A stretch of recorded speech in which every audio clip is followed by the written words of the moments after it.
عمر یار وفادار رسول است، عمر داماد زهرای بتول است، عمر مقبول شاه ذوالجلال است، عمر محبوب اصحاب است و آل است، عمر محبوب اصحاب است و آل است. عمر را جاه و عزت بندگی بود، ره قرب خدا با سجده پیمود.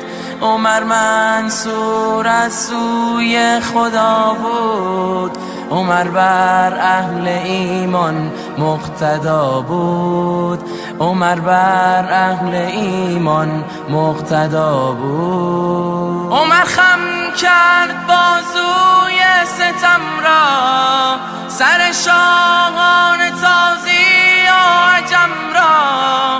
عمر پاکیزه از کبر و ریا بود، بساطش خاک بود و بوریا بود، بساطش خاک بود و بوریا بود. عمر با عدل گیتی را بیاراست، عمر الگوی زهد و عدل و تقواست. عمر شام غریبان را سحر کرد، یتیمان را نوازش چون پدر کرد. عمر را اهل ایمان می ستایند، محبش جمله مردان خدایند. عمر را دوست دارد هر مسلمان که آگاه است از معنای قرآن، که آگاه است از معنای قرآن. عمر محبوب رومی است و عطار،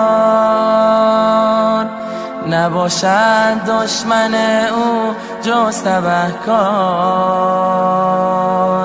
عمر محبوب سعدی است و خیام، همیشه دشمنش خوار است و ناکام، همیشه دشمنش خوار است و ناکام. عمر خم کرد بازوی ستم را، سر شاهان تازی و عجم را. عمر پاکیزه از کبر و ریا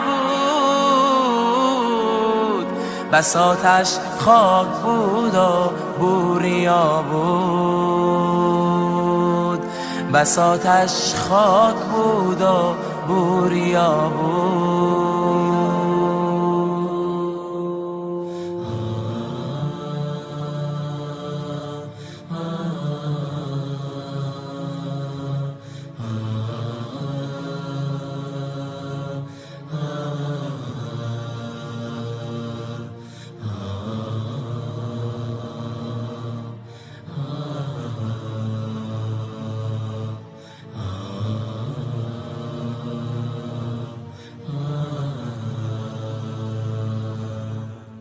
غریبی غربت شام و یمن نیست، غریبی دوری از شهر و وطن نیست، غریبی کنج لحد و زیر خاک است که آنجا جز من و اعمال من نیست، که آنجا جز من و اعمال من نیست، که آنجا جز من و اعمال من نیست. ز ثروت سرکش و مغرور و مستیم، دل خود را به دنیا سخت بستیم.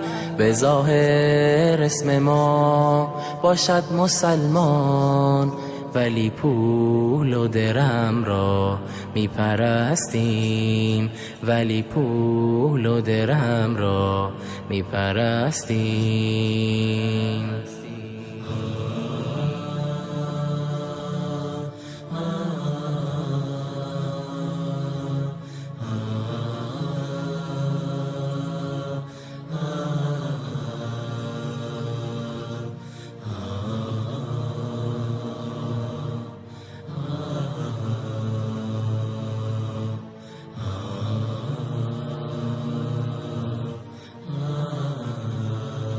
خدا را وقت سختی میشناسیم، به هنگامی که در ترس و هراسیم. چو سختی و مصیبت برطرف شد، خدا را غافلیم و ناسپاسیم. خدا را غافلیم و ناسپاسیم. اجل نزدیک گشت و راهمان دور، اجل را نیست مانع ثروت و زور. تو خود را از درون پاکیزه گردان، که خواهد رفت زودی بوی کافور. که خواهد رفت زودی بوی کافور. دم آخر که وقت رفتن ما، جدایی از زن و فرزند و دنیا. زمان غربت است و ترس و وحشت. انا لله و انا الیه راجعون. زمان خواب روی